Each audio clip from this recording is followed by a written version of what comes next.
starting the program with the recitation of Qur'an from Fatima Manji. Salaat ala Muhammad wa ali Muhammad.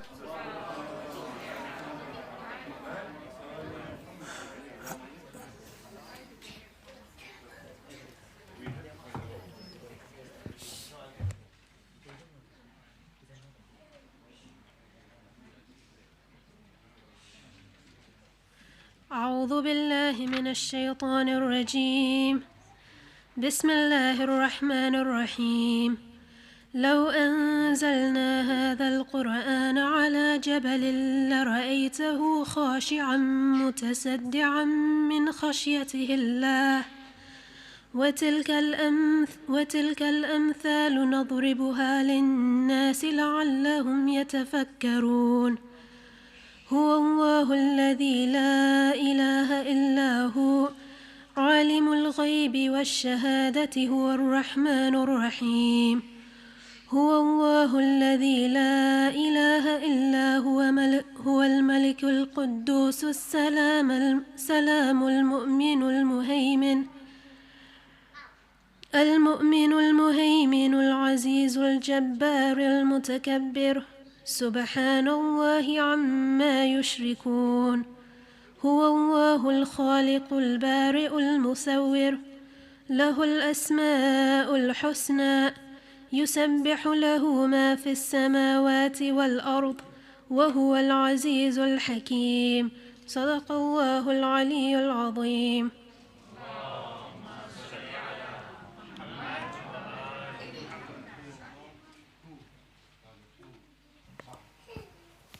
Today we're very fortunate to have Dr Imranali Panjwani speaking to us on the commemoration of ARBAEEN. Let's welcome him. Salaat ala Muhammad wa ali Muhammad. Dr Imranali Panjwani underwent hawza training at the Al-Mahdi Institute. He obtained his PhD in Theology and Religious Studies from King's College, focusing on the role of the self in Islamic-Western human rights discourse. He recently served as an Adjunct Senior Lecturer at the School of Law, University of Notre Dame in Australia. Dr Imranali Panjwani has lived, studied and worked in the UK, Middle East and Australia as an academic, lawyer, chaplain and community worker. His work combines his diverse legal, cultural and religious experiences and has been commented on by both judges and lawyers.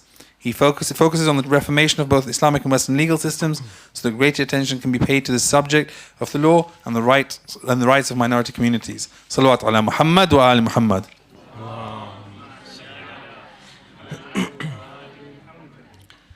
أعوذ بالله من الشيطان الرجيم. بسم الله الرحمن الرحيم. أستغفر الله ربي وأتوب إليه. الحمد لله رب العالمين. وصلى الله على محمد وآله الطيبين الطاهرين. ربنا لا تزغ قلوبنا بعد إذ هديتنا وهب لنا من لدنك رحمة إنك أنت الوهاب. صلوات please. اللهم صل. Assalamu alaikum, my dear brothers and sisters. It's nice to see you all after a long time, mashallah. I don't know if I should be wearing a mask when all of you are wearing masks. I feel when I'm speaking, so one of the brothers told me it's fine, so inshallah. You can see I brought paper, old-fashioned, and brother has given me a nice iPad to control the PowerPoint. So anyway, it's an honor to give this lecture to all of you, and I just really want to begin just with a small Surah Al-Fatiha, if you don't mind.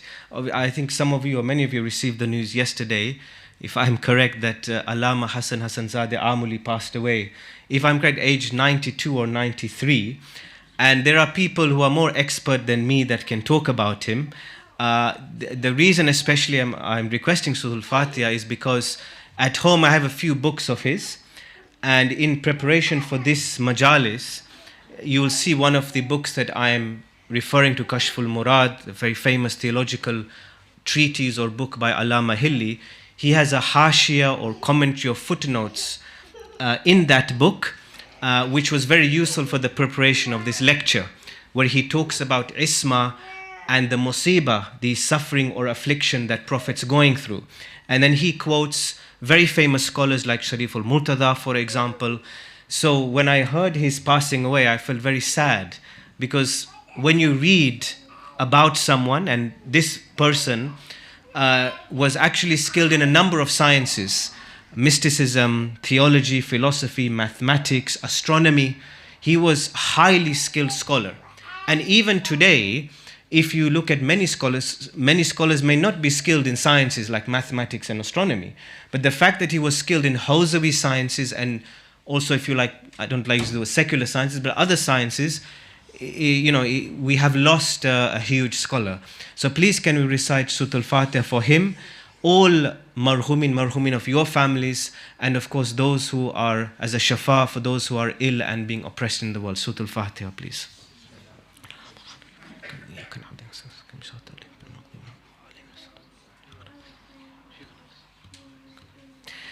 As you can see from the title, Prophet Muhammad's, peace be upon him, inner experience of the early revelations and its implications on the event of Karbala. What is this presentation about? Although I don't used to like to use PowerPoint, but maybe it's a bit better because I have certain quotes to explain. What I, inshallah, want to focus on is how did our beloved Prophet feel in his heart? What was he going through when some of the early verses of the Qur'an were revealed? For example, from Surah Al-Alaq, Surah Al-Qalam, Surah Al-Mudaththir, Surah Al-Muzammil. These are some of the very early surahs. How did he feel? What were the challenges he was undergoing? How did he withstand those challenges? How can we understand his character more deeply through the lens of the Qur'an, so that we can become closer to his life and the Ahlul Bayt's lives, and of course today the life of Al-Husayn alayhi salam? How can we understand these lives deeply, as opposed to, in a way, putting them in such a high position that we don't understand the struggles of their life? And what implications does that have on the struggles that Al-Husayn alayhi salam, his family and his ashab went through in Karbala? Now you will see this presentation combines, if you like, ilm al-kalam, you can say theology, tariq, history, and tafsir, okay? So, I think this is still locked, is it? Oh, it's still locked. I'm tapping, but sorry. That's why paper is better, you see, just now I have to, old is gold, isn't it? No? So,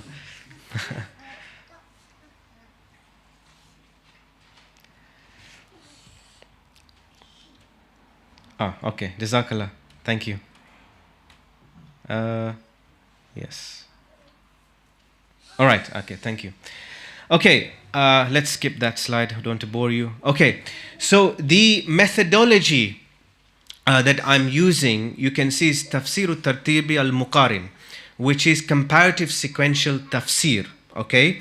Now, in Mafahim al-Qur'an by Ayatollah Ja'far Subhani, he comments on this methodology, right? Now, those of you that have read tafsir, and you know that the majority of tafsir, like if you look at Al-Mizan by Allama Tabatabai, Tafsir al-Namuneh, Tibyan fi Tafsir al-Qur'an, Tafsir al-Safi, all of them, the way that they do tafsir of the Qur'an is from Surah Al-Fatiha, then Surah Al-Baqarah, Surah Al-Imran, and Surah Al-Nisa. Salawat, please. So, when you read the Qur'an, you are reading, or we are reading it in the way that it was compiled, not in the way that it was revealed. We all know that the first surah, the first verses of the Qur'an, according to majority, was not Surah Al-Fatiha, but the first 5 verses of Surah Al-Alaq.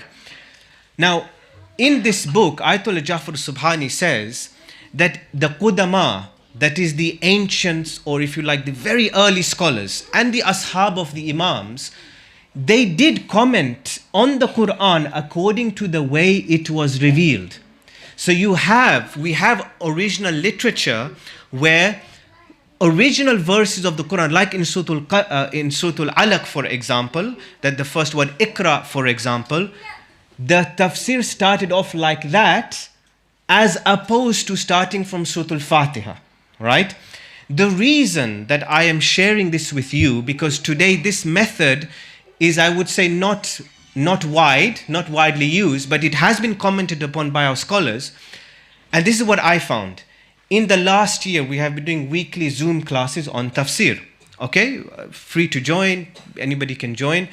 And I've been using this method, where I'm looking at the tafsir from the early chapters and what the Prophet was going through. And what I found, what helped me, is that I could then see that when the first verses came, where was the Prophet? Who was abusing him? Like Walid ibn Mughira, physically and verbally abusing him. Okay? How did he overcome whatever distress he was feeling? Right? How did he respond to those people? Why, for example, is the first word Iqra and not something else? By looking at the Qur'an in this way, we can capture the spirit of the Qur'an and we can capture the real life of Rasulullah. Can you see that? So that is why I am sharing this with you. Right.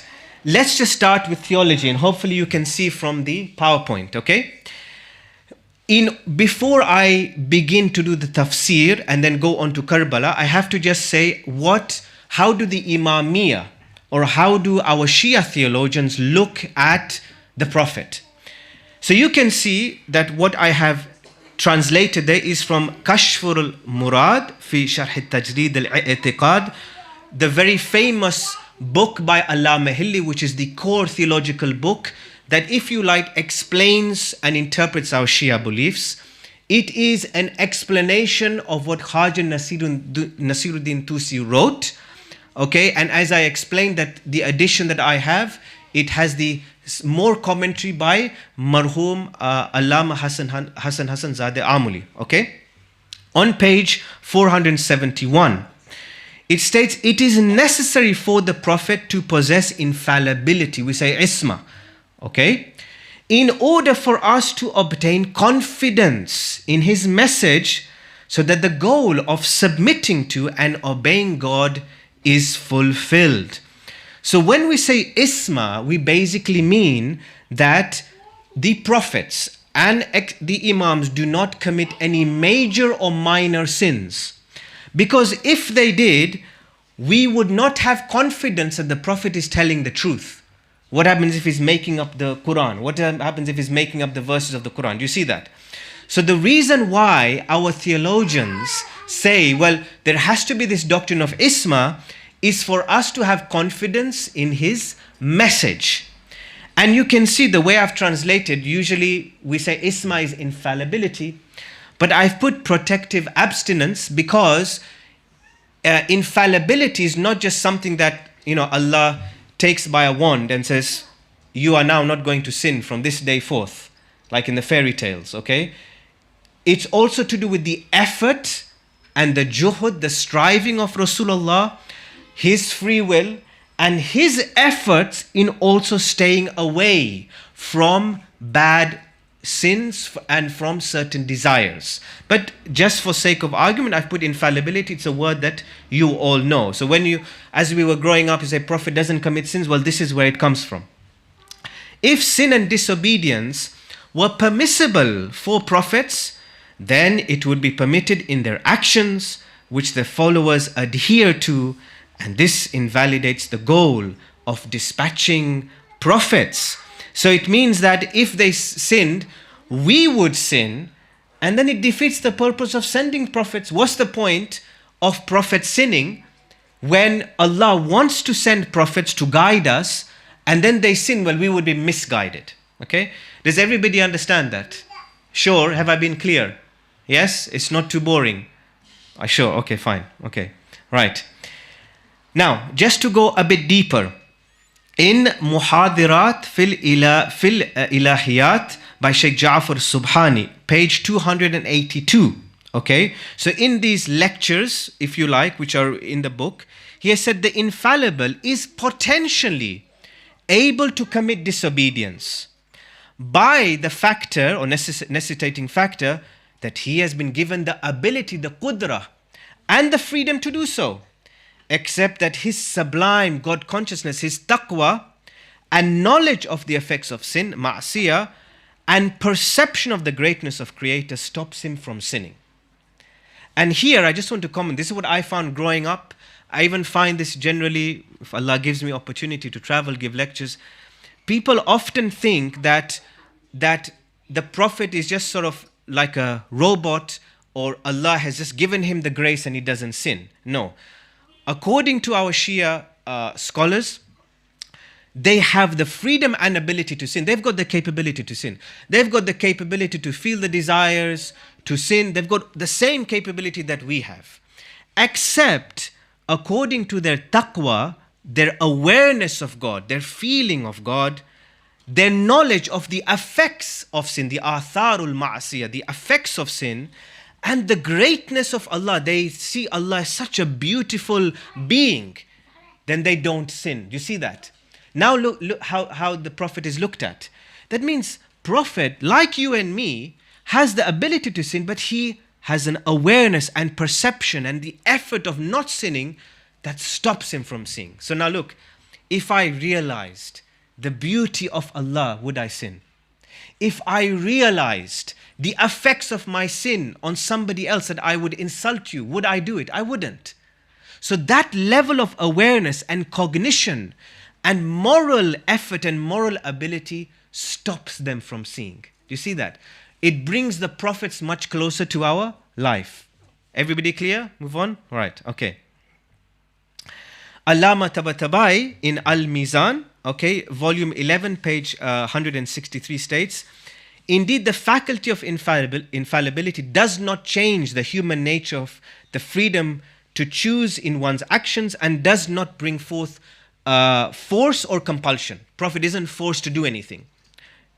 It is like the flawless student who is completely certain about the reality of a liquid that is poison, which kills one, leading to his death, so then he resists or abstains from drinking it with his free choice. So he realizes, look, if I backbite, if I break a promise, if I lie, then it's like I am drinking poison. I know the reality of this. It's such a bad thing that I'm not going to do it. Right? Okay. So, the other reason why prophets and imams, by extension, do not sing is qaidatul lutf, the rule of grace. It is necessary from the position of God's grace and His kindness to His servants, which is part of Allah's nature, that He guides human beings with clear evidences and doesn't leave us in doubt, and brings us closer to His obedience and away from His disobedience. So therefore God cannot knowingly perpetrate deceit and fraud through His prophets, thereby misguiding us. This is from Ayatul Hadi Ma'rifah's Talqisut Tamheed, very famous book, which, if you like, is more of a summary of his original book on Ulumul Qur'an. Wonderful book, okay? And when he is talking about Prophet's state of doubt or confusion, whether this is possible, he brings in this argument and says this can't occur because then Allah subhanahu wa ta'ala Himself is going against His own nature. He's meant to be kind to His servants. He's meant to bring us closer to Him. Why would He leave doubt in the Prophet and doubt in us? Why would He knowingly perpetrate deceit?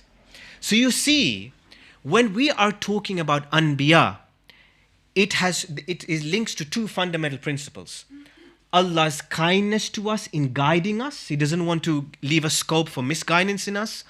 And two, the Prophet's own awareness that he realizes the badness of the sin and doesn't do it. Okay? Hopefully you can see a more realistic picture, but I want to make it even more realistic, inshallah. Salawat.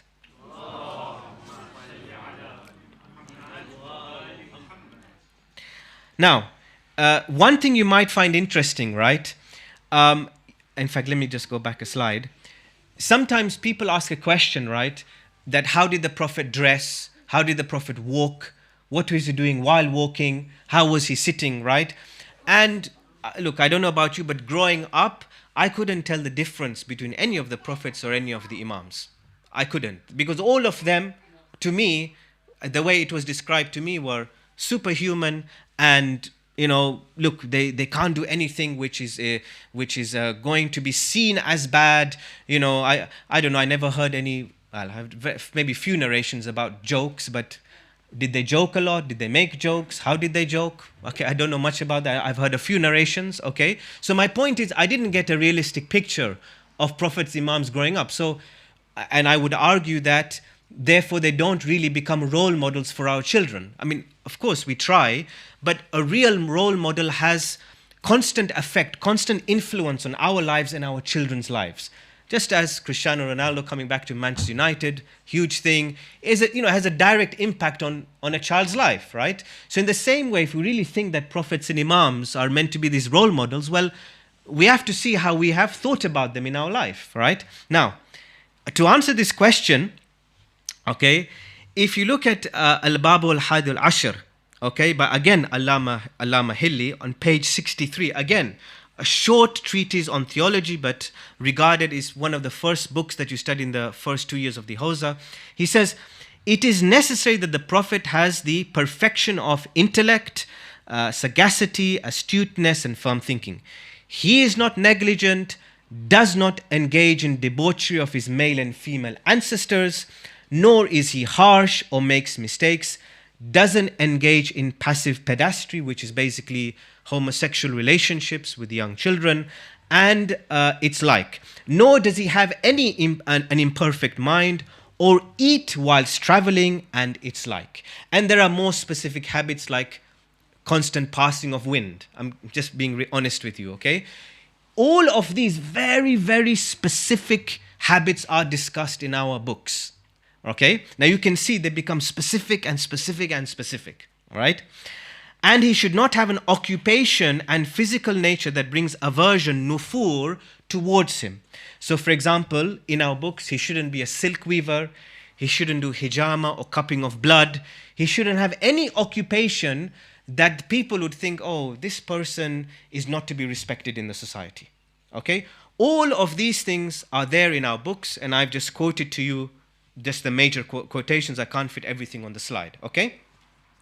Now, I'm sharing this with you, and this is the crux of my presentation. I'm posing a question here, which is it really the case that the Prophet, whilst we accept that fine, the sinning may cause distrust in the revelation and will affect his character, is it really the case that the Prophet didn't have these very specific details in his life? Like, was it the case that he didn't have some occupation that showed poverty? Was it really the case?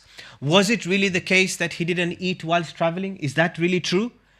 To me, if you read this, it means the Prophet was so in control of everything he did that there was nothing you could say about his life that touched the reality of the society.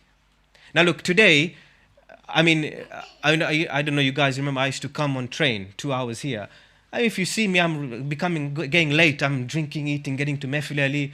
I mean, now I'm reading this and I think, oh my God, have I done something really bad? The Prophet didn't do these things, okay? Now, I'm just giving you an example that if Prophet and Imams are meant to be role models, I have to see that they're living in a real society and in a real way.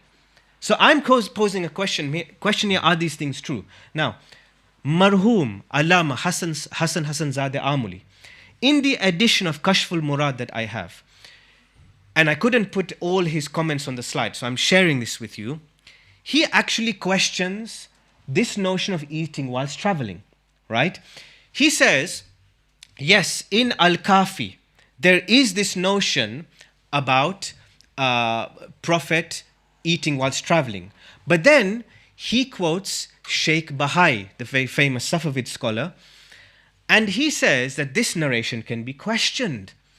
So he says, on the same page of 472 in Kashful Murad, he says that Imam alayhi Islam said there is no problem that the Prophet ate whilst he was traveling. And the specific narration is this, that it was about to be time of Fajr, and the Prophet dipped bread in milk and he was walking whilst doing that. So he was walking whilst going to Salaat time and approaching prayer, and he was kind of eating. Bilal was there, his very famous companion, may Allah bless all companions. Bilal was there, and he was about to pray. So the Prophet quickly ate and then prayed. Imam alayhi salam comments, and this hadith is originally from As-Sadiq alayhi salam, that there is no problem, la abas, there is no problem in the Prophet doing this. Then he quotes Sheikh Bahai's argument. He says, number one, you can see from the narration that there was a restriction in time. So necessitating factor in fiqh and in other sciences is used to justify activities. There was a restriction of the time the Prophet had to pray. Perhaps, and although this is not in the narration in the commentary, perhaps it was time of Ramadan. So we all know that when the time is approaching in the morning and we want to quickly eat, right, so that we are prepared for the fast. Sometimes we don't have time, we quickly take our bites. This is very normal, right? So there was a restriction of time which justifies the Prophet's action of walking while eating whilst walking. And two, this doesn't cause nufur. This doesn't cause rational aversion. It doesn't, right? So he has two arguments. One is necessity. Well, one is from hadith that Imam Ali says there was no issue.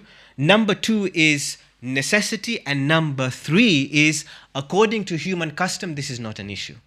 Now, I'm sharing this with you because some of our more contemporary scholars are therefore questioning some of these habits. And two, we also have to question that customs change over time. It's very normal today to have a coffee whilst walking. It's very normal today to have sips of water whilst walking or running. So now we have to ask that in our kalam or in our theology and theological sciences, are we painting a picture of the Prophet that is not real, that can be discussed a bit further and does not equate to the customs of the time? I'll give you two further examples, okay? It says in our theology books that the prophets cannot have any physical disabilities or illnesses that cause aversion. They can't. They can't have, for example, overly swollen legs. They can't have that. I think elephantiasis, have I said it correctly? Yes, elephantiasis. So they can't have that. They can't have leprosy, okay? There are certain illnesses that they can't have because it causes nufur. But then there are two possible arguments against this. We know that Prophet Ya'qub alayhi salam cried to such a degree that his eyes became white, maybe to the point of blindness.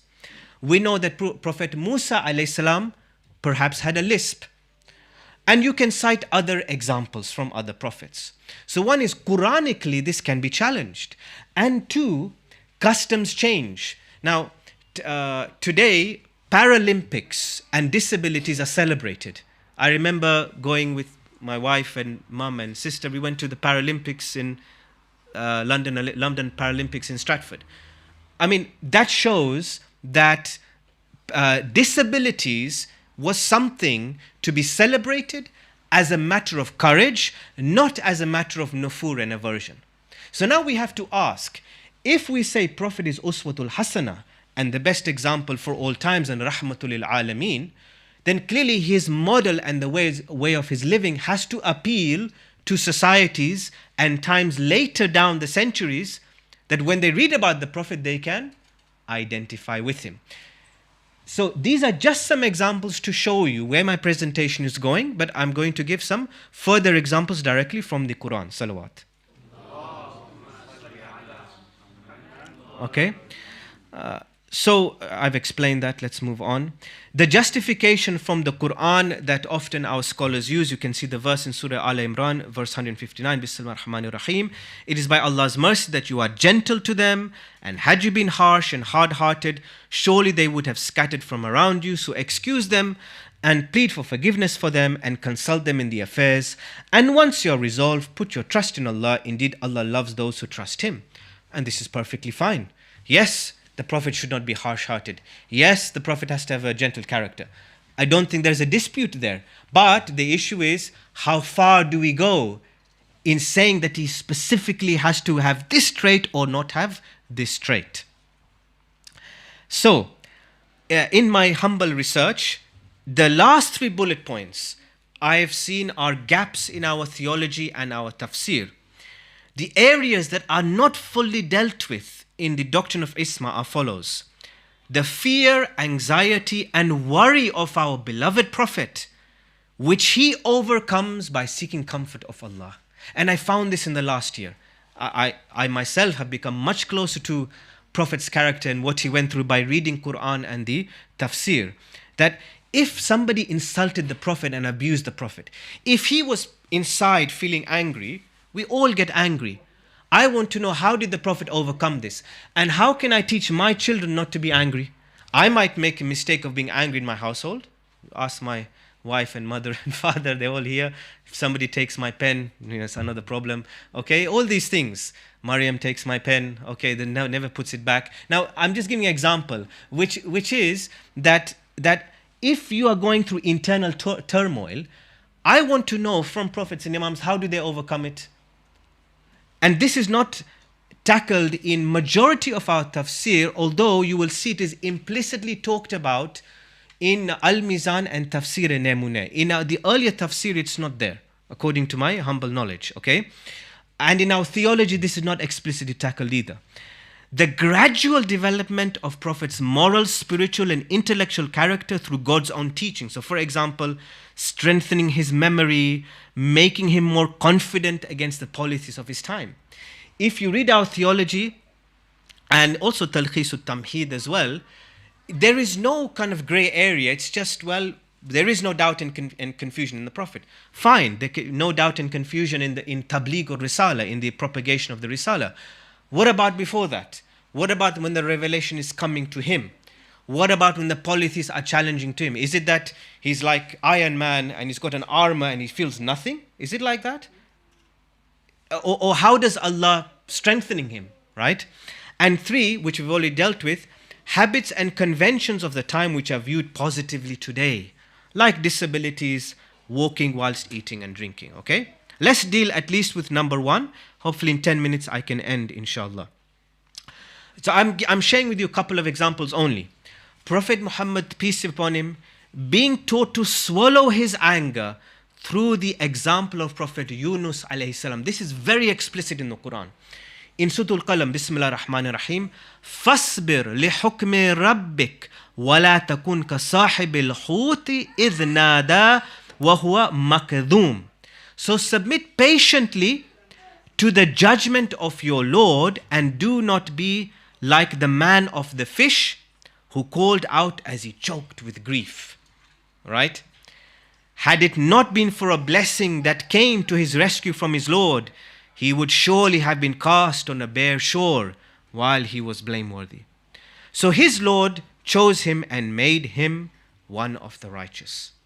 Now, this episode is one of the early revelations of the Qur'an, Surah Al-Qalam, where the Prophet, peace be upon him, is being commanded to swallow his anger when the polytheists are insulting him. And he's given the example of Yunus alayhi salam directly, فَاسْبِلْ حُكْمِ رَبِّكَ. Okay? Be patient in the judgment of your Lord. Don't be like Yunus alayhi salam.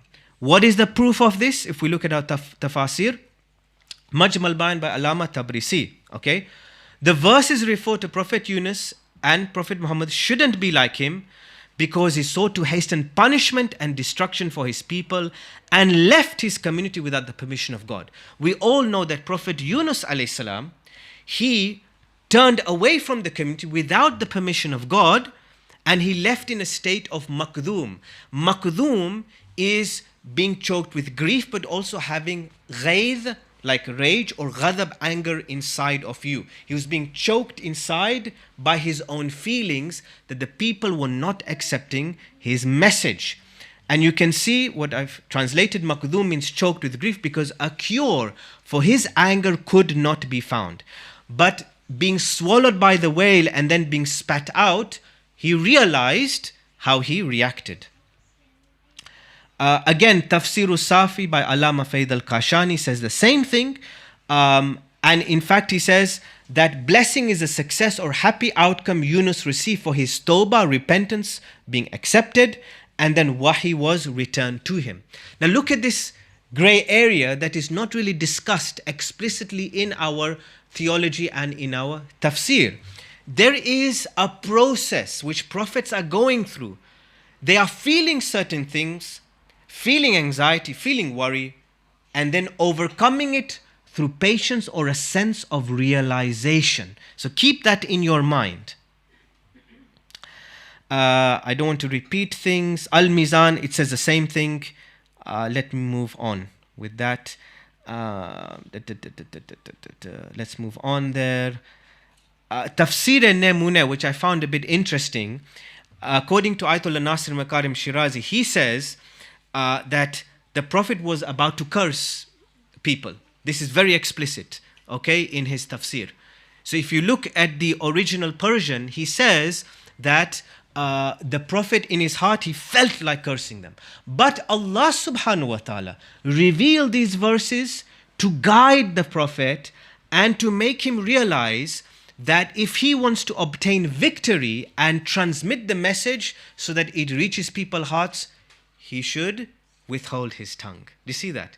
And I find that beautiful because it teaches me that my reaction to an event might give me short-term satisfaction, but in the long term it causes destruction. And look how the Prophet is being taught. Okay? In our Sunni tafasir, it is, I would say, the same thing. In fact, there is a bit more explanation about the Prophet's state, like he was in the state of ajala, hurrying and hasting. That's Prophet Yunus alayhi salam. Again, I don't want to repeat, it's too many words. Ibn Arabi's tafsir, I just want to mention one thing here. In our mystical tafasir, this is very interesting. He says that the whale represents the lower position of Yunus's soul. So apart from saying, and look, I think there needs to be more research on this. Apart from saying that literally we take it that the whale swallowed Yunus alayhi salam, it also has a symbolic meaning as if Yunus's own soul was swallowing him up. The whale was swallowing him up. The anger was swallowing himself up. So in our mystical tafasir, there is this engagement with what was going inside our beloved Prophet's soul. Okay? And just one example before I go into Karbala and then end. Removal of uneasiness and nervousness whilst verses were being revealed to him. So, Alladhi allama bil qalam, Surah Al-Alaq verse 4, Allama Tabatabai says that when this verse was revealed, that he who taught by the pen, this speech was conveyed to strengthen the soul of the Prophet, لِتَقْوِيَةِ النَّفْسِ النَّبِي, and remove the apprehension and uneasiness from him, since he was ordered to recite while he was unlettered and could not read or write. And his paraphrases, Allama Tabatabai says, it's as if saying, read the book of your Lord who inspired you. Don't fear, as if don't fear that people are making fun of you. He is the one that teaches human beings recitation by the meanings, by the divine pen, which he writes with. He's able to teach you how to recite the book whilst you are unlettered. Right? So, Allama Tabatabai uses phrases in his tafsir that Prophet felt certain ways, but then something, the wahi helped him and gave him further confidence. Now, if you look at all of these things, what picture are we being painted? If we read the Qur'an directly, and you can then read the tafsir, my humble argument is that it paints a more realistic picture of how Rasulullah lived, right? How he overcame his struggles, and how we can seek confidence in Allah subhanahu wa ta'ala to help us overcome our own struggles. Salawat, please.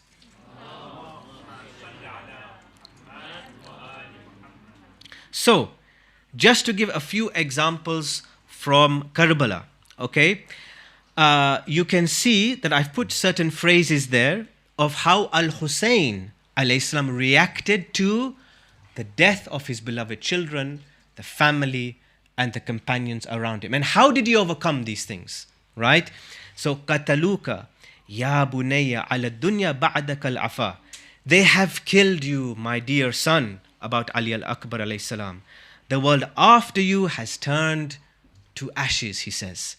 But then he says, and it's a kind of dua really, he says, oh God, hold back from the rain of the skies and deny them the blessings of the earth, the barakatil ard.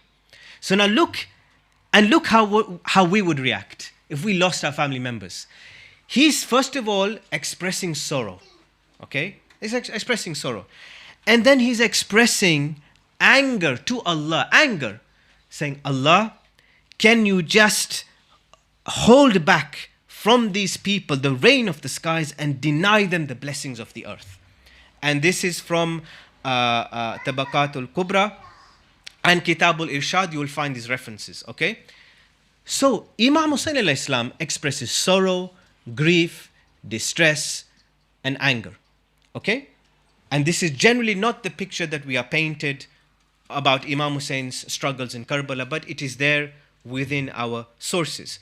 And one book which you may find very useful, it's been translated recently by Sheikh Abbas Jafar, Chronicles of Imam Husayn, originally written by Muhammad Ray Shahri. Beautiful book, may Allah bless his efforts. You will see the Arabic and the English there, just for your reference if you want to see some of these chain of events. But then look how Imam Husayn's attitude changes. Okay, he says, you know, sabran ya bani umumati, sabran ya ahla bayti, fa wallahi la ra'aytum hawanan ba'da hadha al-yawmi abada. He says, patience, my cousins, patience, O members of my household, by God, you will never have to face degradation after this day or humiliation after this day. So now he realizes, wait, he still has to make a stand. There are still people there. He still has to stand up for Allah's message. He can't overreact. So then he says, look, let us now be patient. We still have extra mile to go. Look how Imam Husayn Islam is dealing with the incidents that are coming to him. And then the death of Qasim alayhi salam. You see, when the dust settled, I saw that Al-Husayn was standing at the head of the youth, while the youth was moving his legs on the ground of agony, Al-Qasim. Al-Husayn was saying, away with the people who killed you. Their accuser on the day of resurrection shall be your grandfather. Then he said, by God, it is grievous for your uncle that you called him, and he was unable to respond in time, or that he responded to you, but he was not of use to you. By God, those who have gathered to kill his family are many, and those who would aid him are few. Now, it's very sad, of course. I always feel sad reading this kind of maqtal, but it shows that, you know, yes, we have reports that Al-Qasim al-Islam was eager to go in the battlefield, yes. But do we think that, okay, Al-Husayn would say, okay, I'm fine with the decision, please go? Did he not feel a sense, okay, have I made the right decision? I'm worried about my nephew. Okay, what's going to happen? I should have been there. So Al-Husayn al-Islam was going through the natural motions of decision making and psychology and planning in Karbala, trying to plan the right way so that the right kind of decision could be made. And inshallah, it was the right decision. But he could not have felt sorrow and grief. And sometimes we have an argument, well, Imam Husayn knew every single event and incident that occurred. But according to the narrations, this is not the case. At least Karbala is such that you have to sift through the narrations. But whatever we can authenticate, we have to say that he made those natural human decisions as he was going along. So let's just conclude before I do a small maqtal.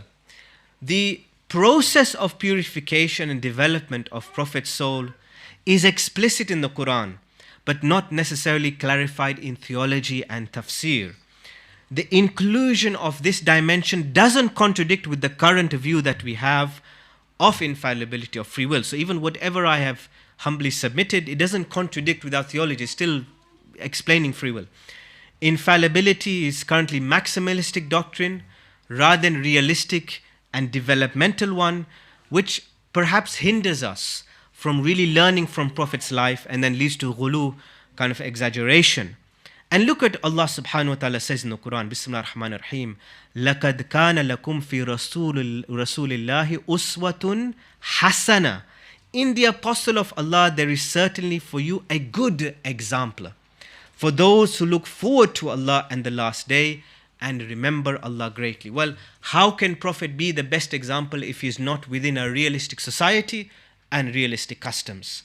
And maybe this small piece of research, if Allah accepts, can help us understand spiritual psychology, sin and mental health issues.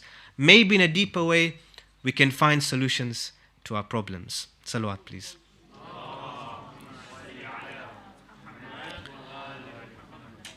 Today that we remember our beloved Al-Husayn alayhi salam again, and if you like, we are departing Muharram and Safar and departing the massacre of Karbala.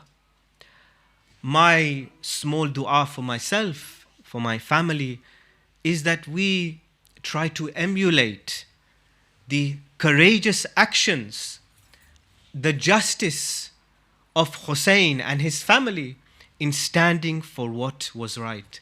It amazes me that as I live my life, as we live our lives, we're busy with family and jobs, that Al-Husayn and his family did not think that their life was more important than what was important to Allah.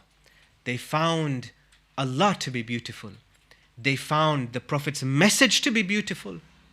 And so people like Wahab and Haniya and Qamar, Wahab and Haniya, the young Christian married couple, they had their whole life ahead of them. And yet they decide we are going to stand with Husayn alayhi salam. I have just narrated to you Al-Qasim and Ali al-Akbar alayhimus salam, that these beautiful youth, they said, what is our youth in front of our uncle and in front of the message that he's standing for? I only pray that we get the opportunity, that we can stand for something important in our life. And that is why our beloved 8th Imam alayhi salam says that, Ya Ibn Shabib, in kunta bakiyan li shay'in, فأبكي للحسين بن علي عليه السلام فإنه ذبح كما يذبح الكبش. He says, Oh Ibn Shabib, if you want to cry for anything, then just cry for Husayn, the son of Ali. Indeed, he was slaughtered like a sheep is slaughtered. The sheep is that beautiful, innocent animal. That white wool is there. This is how Husayn al-Islam is described in our hadith. That Husayn was there on the plains of Karbala gleaming with light. Innocent. And yet the enemy break 1-to-1 combat and surround him as they would surround a sheep to be slaughtered. And as Umar ibn Sa'ad gives the order, and maybe according to some reports it is Shimr who climbs on the chest of Husayn and takes out his dagger and slices his head with several strokes of his knife or dagger. And when he holds his head up and the blood is oozing from his body, from his head, and the blood, his beard is drenched in blood, his chest is drenched in blood, who comes out of the tent? It is Zainab salamullahi alayha. She comes out of the tent and she says, Woe to you, Umar ibn Sa'ad. Woe to you, Shimr. What have you done to the grandson of Rasulullah? These are the beautiful cheeks that Rasulullah used to kiss. Don't we all remember how Husayn alayhi salam and Al-Hasan alayhi salam used to climb on Rasulullah's back while he was praying? Don't we remember how Rasulullah used to embrace his grandchildren? And now these beautiful cheeks are covered in blood. That beautiful beard of Husayn is covered in blood. His chest is covered in blood. So now we say, as Zainab says, Ya Rasulullah, she cries out to her grandfather. She says, oh my grandfather, oh my father, arise from your grave. Please arise from your grave.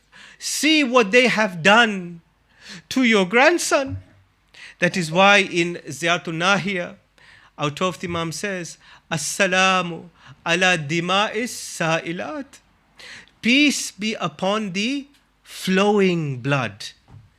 That means our 12th Imam doesn't just give salams to the names. We say, As-salamu alayka ya Husayn, for example. He gives salams to the blood, to the body parts. A'dha'il muqatta'at, he says, to the dismembered limbs, our 12th Imam says. He gives salams to the blood, to the bodies, to the limbs, to the raised head. Ru'usil mushalat. And niswatil barizat, he says, and to the women that were exposed. When we remember the massacre of Karbala, Al-Husayn, his family and the companions didn't just give their names and their life. They give every part of their being, every part that they were created with by Allah subhanahu wa ta'ala, and every part was dismembered from them. This is their sacrifice. And therefore, if we are to follow in their footsteps, O Allah, we ask you, O Allah, please enable us to become closer to their lives, that we can emulate them, inshallah. Inna lillahi wa inna ilayhi raji'un. Rabbana la taj'alna ma'a qawmi dhalimin. O Allah subhanahu wa ta'ala, we ask you to please give us the strength to stand up for what is true and just. O Allah, please bless and raise the stations of our beloved scholars, those who have passed away very recently, all our marhumin, those who have suffered during COVID. We have lost a lot of people. O Allah, please protect us from such calamities. O Allah, please remove the illnesses and the oppression from the world, and may you hasten the reappearance of our dear 12th Imam, Imam Muhammad al-Mahdi, Ajal Faraja. Surah Al-Fatiha, please.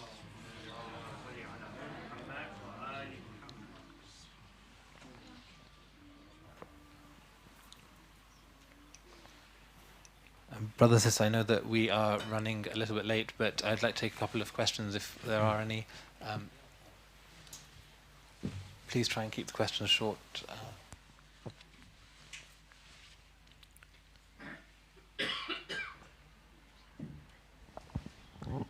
There's not a question. Is it possible to have a copy of your presentation, please? Yes, inshallah. No problem. That was very short. Anyone else?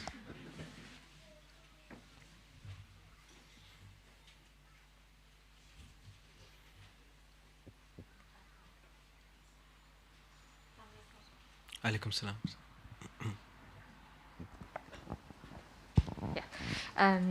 Thank you for your talk. Just, you said that it's not a contradiction to maintain infallibility and a kind of development in progress in the soul. But if someone has never sinned, as the doctrine of infallibility says, how can there be that kind of development? Is there not inherently a contradiction? No, Jazakallah for the question.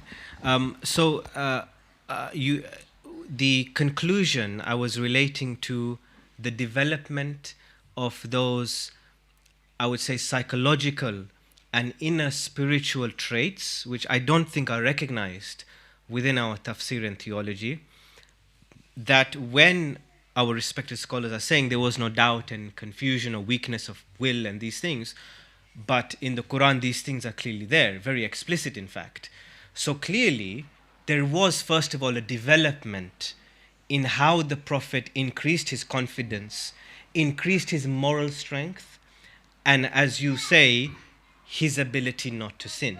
So for example, reacting angrily, which Prophet Yunus did, but the Prophet didn't, right? So first of all, according to Qur'an, there is such a development.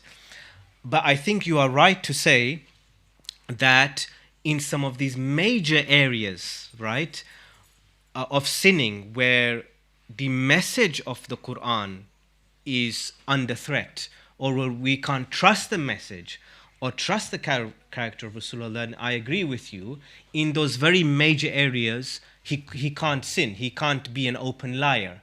He can't openly not keep promises or privately not keep, because then you can't trust him. So there I agree with you to protect the essence of the message. But in these other areas, I think there is scope for that argument. Is that clear, I hope? Yeah, inshallah. Any final questions?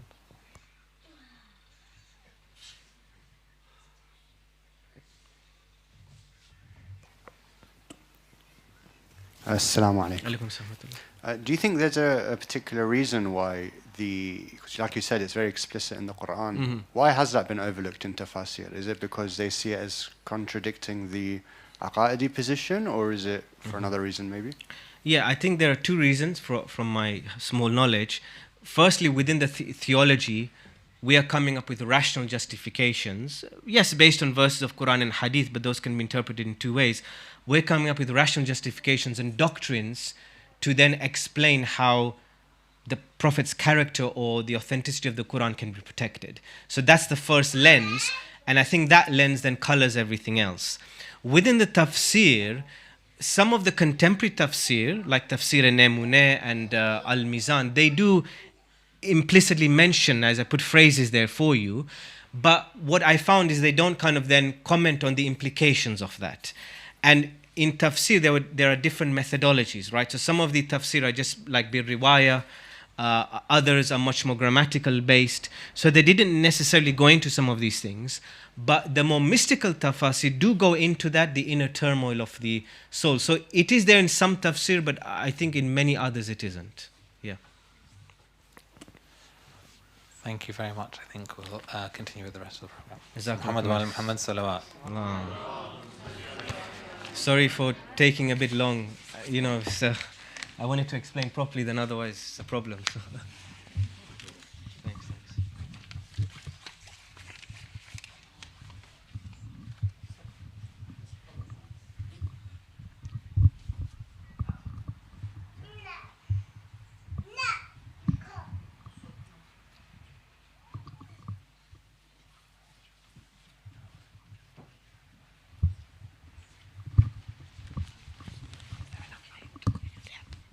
Salaat.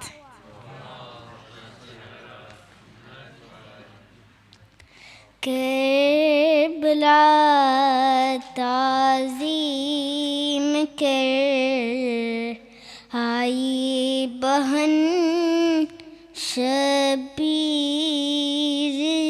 ki.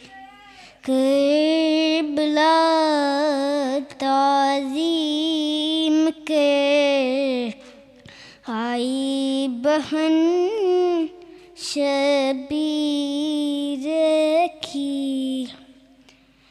ढाकी कदमों से लिपट तू ज़ैनबे दिलगीर की. Karbala Tazeem कर, आई बहन शबीर की. बाप के हाथों पे है मासूम से गिरते लब, देख अब तक है निशानी हुर्मिला खेती रखी. करबला ताज़ीम कर, आई बहन शबीर की.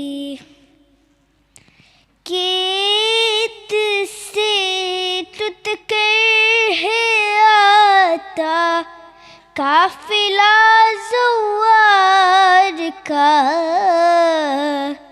पूछ ले उनसे सितम زندان کی جاگیر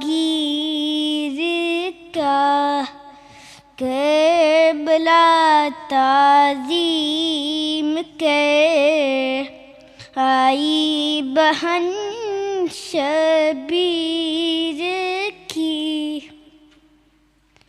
کیت ہو کر جب چلی تھی سر پہ چادر بینتی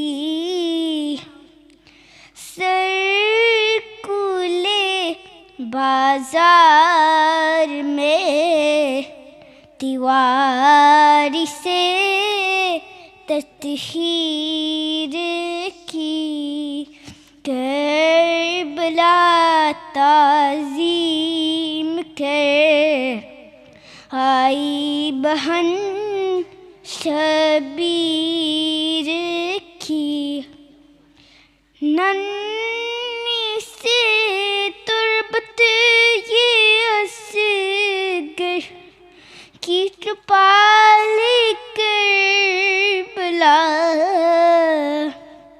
کیا تیرا اپنا سن سکو گے مادری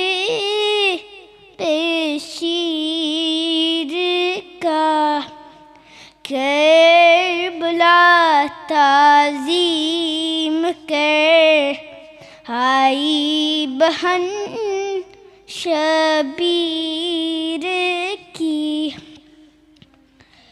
تم سکینہ کو نہ ڈھونڈو تربت عباس پر رہ گئی ہے شام میں ولاد لی شبیر کی کربلا تعظیم کر آئی بہن شبیر کی جا کے قدموں سے لپٹ تو زینب دلگیر کی صلوات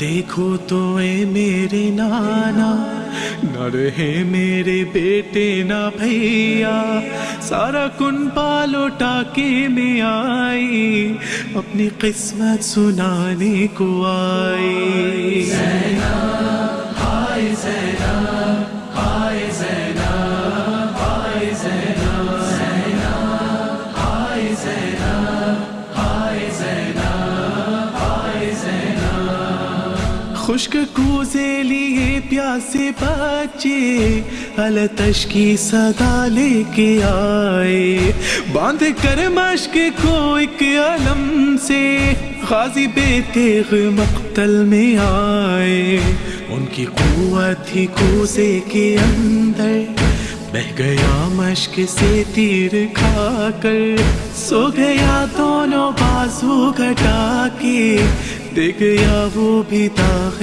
جدائی زینب ہائے زینب ہائے زینب ہائے زینب زینب ہائے زینب ہائے زینب ہائے زینب ابن شیر خدا سا دلاور کوئی تاریخ میں ہے نہ ایسا جو تھا بی بی کے پردے کا ضامن.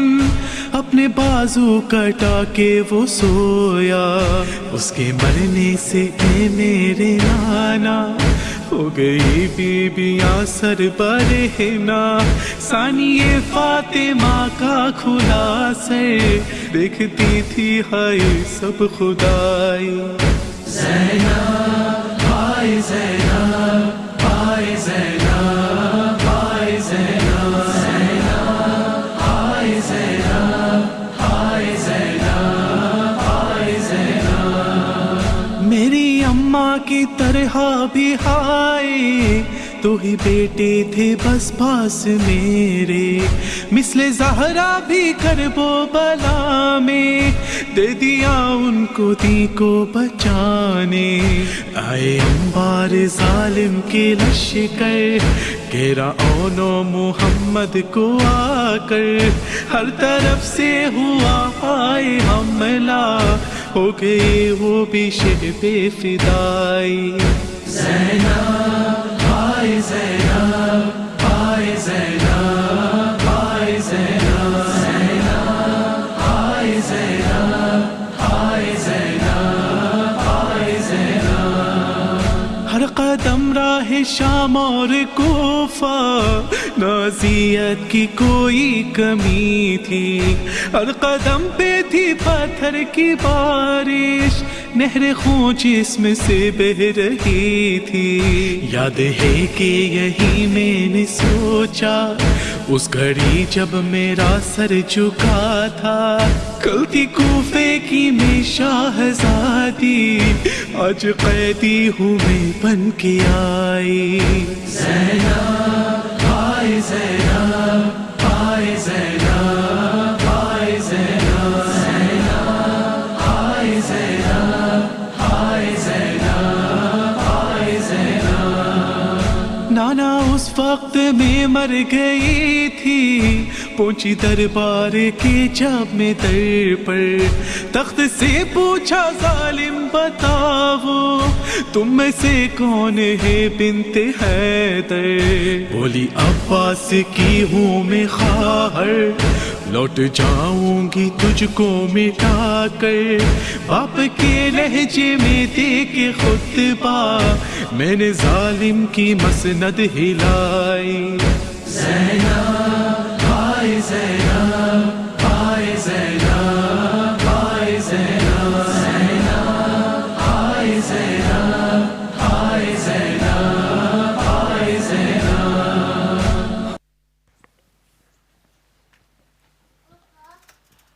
زیارت. بسم اللہ الرحمن الرحیم. السلام علیکہ یا سیدی یا مولاي یا رسول اللہ, السلام علیکہ یا سیدی یا مولاي یا نبی اللہ, السلام علیکہ یا سیدی یا مولاي یا محمد بن عبد اللہ ورحمۃ اللہ وبرکاتہ, السلام علیکہ وعلى زوجتك الوفیة الغراء خدیجة الكبرى ام المؤمنین, السلام علیکہ وعلى بدرتك الصدیقة الطاہرة فاطمة الزہراء سید نساء العالمین, السلام علیکہ وعلى ابن أمك أمير المؤمنين علي بن أبي طالب وصي رسول رب العالمين, السلام عليك وعلى ولديك الإمامين الحسن والحسين سيدي شباب أهل الجنة, السلام على الحسين وعلى علي بن الحسين وعلى أولاد الحسين وعلى أصحاب الحسين جميعا ورحمة الله وبركاته. السلام عليك يا رسول الله وعلى أئمة المسلمين من ذرية ولدك الحسين علي السجاد ومحمد الباقر وجعفر الصادق وموسى الكاظم وعلي الرضا ومحمد الجواد وعلي الهادي والحسن العسكري والحجة ابن الحسن المهدي. السلام عليك يا سيدي يا مولاي يا صاحب الزمان, أجل الله تعالى فرجك وسهل الله مخرجك وظهورك وجعلنا من أنصارك وأعوانك والمستشهدين بين يديك. السلام عليكم جميعا أهل البيت ورحمة الله وبركاته. Brothers and sisters, just to let you know that that on Friday we will be having a talk by Ali Kimji, who's the director of Al-Mizan Charitable Trust, who will be talking about poverty in the UK. We're also continuing with our regular programs. I'm sure you know of many of them. So Dua Kumail program on Thursdays, yoga programs for ladies on Tuesdays.